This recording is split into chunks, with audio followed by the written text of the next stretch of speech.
আসসালামু আলাইকুম। আজকের রেসিপি একদম সহজভাবে কিভাবে রুই মাছের পাতুরি তৈরি করে নিতে পারবেন, আজকে আমি লাউ পাতা দিয়ে তৈরি করে দেখাবো। আর রুই পাতুরি তৈরি করার সময় কিন্তু লাউ পাতাটাও খাওয়া যাবে। তো চলুন একবার দেখেই নেওয়া যাক কিভাবে আমি রুই মাছের পাতুরি তৈরি করেছি। আমাদের পাতুরি তৈরি করার জন্য মাছ লাগবে। এর জন্য আমি মাছ নিয়েছি ৩ পিস। আর এই মাছগুলোকে লবণ আর লেবুর রস দিয়ে মিক্সড করে নিয়েছিলাম। এরপর খুব ভালো করে ধুয়ে নিয়েছি। এরপর আমি মাছের মশলা তৈরি করে নিব। চুলায় একটা তাওয়া বসিয়ে পরিমাণ মতো তেল দিয়ে মশলাগুলো ভেজে নিব। তেলটা একটু গরম হলে গোটা জিরা ১ চামচ, ১০-১৫ কোয়া রসুন, একটু আদা আর ২টা মাঝারি সাইজের পেঁয়াজ কুচি আর ঝালের জন্য নিয়ে নিচ্ছি ৪টা শুকনা মরিচ। হালকা একটু ব্রাউন কালার হলে এগুলোকে নামিয়ে ঠান্ডা করে পাটায় বেটে নিব। এইভাবে পাতুরি তৈরি করার জন্য যদি ভাজা মশলা তৈরি করে নেওয়া হয় তাহলে কিন্তু স্বাদ অনেক গুণ বেড়ে যাবে। বাটা মশলার সাথে পরিমাপ মতো লবণ আর হালকা কালারের জন্য শুকনা মরিচের গুঁড়া এবং হলুদ গুঁড়া মিশিয়ে নিব।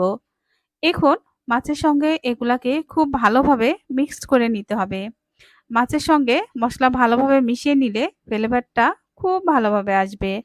আর আমি কিভাবে মুড়িয়ে নিচ্ছি সেটা দেখলেই বুঝতে পারবেন। এখন আমি একটা পাতলা সুতা দিয়ে বেঁধে নিব।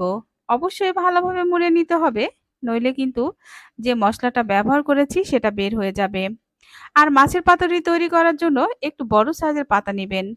আমি বড় পাতা পাইনি তাই ছোট পাতা ব্যবহার করেছি। এখন আমার ৩টা মাছের পাতুরি তৈরি হয়ে গেছে। এবার আমি যে তাওয়ার মধ্যে মসলা ভেজে নিয়েছিলাম সেটার মধ্যে একটু তেল দিয়ে পাতুরি ৩টা উল্টে পাল্টে খুব ভালো করে সামান্য পানি দিয়ে ভেজে নিব।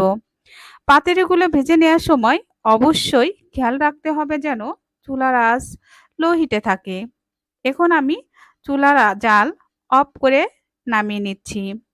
অনেকে অনেক রকমভাবে পাতুরি রান্না করেন। আশা করি এভাবে একবার ট্রাই করে দেখবেন, ভালো লাগবে। এখন পাতুরির ভেতরটা কেমন হয়েছে সেটা একটু চলুন দেখে নিই। মাশাআল্লাহ, দেখতে পাচ্ছেন আমি পাতুরির সুতাটা খুলে নিচ্ছি এবং ভেতরটা কিন্তু দারুণ একটা কালার এসেছে এবং ফ্লেভারটা কিন্তু খুবই দারুণ এসেছে। আর এটা খেতে খুবই ভালো লাগছে গরম ভাতের সাথে। মাশাআল্লাহ, খুবই ভালো লাগছে। আপনারা একবার ট্রাই করবেন। আর আমার ভিডিওটা যদি ভালো লেগে থাকে তাহলে একবার শেয়ার করে দেবেন। সবাইকে ধন্যবাদ। আল্লাহ হাফেজ।